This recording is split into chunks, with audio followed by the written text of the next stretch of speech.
Қайырлы күн, менің атым Айзада. Бүгін жалпы жиі кездесетін стильге байланысты қателіктерді талқылаймыз.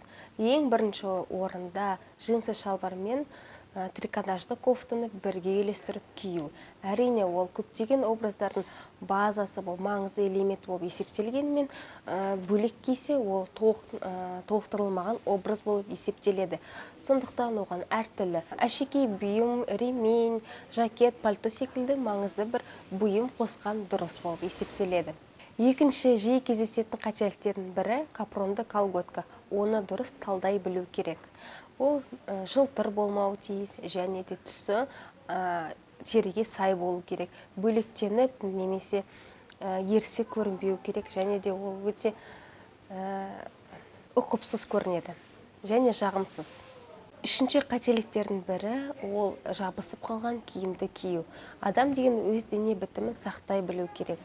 Өйткені жабысып қалған киім ұқыпсыз және де әдепсіз, жағымсыз болып есептеледі. Төртінші қателіктердің бірі ол іш киімді дұрыс талдамау.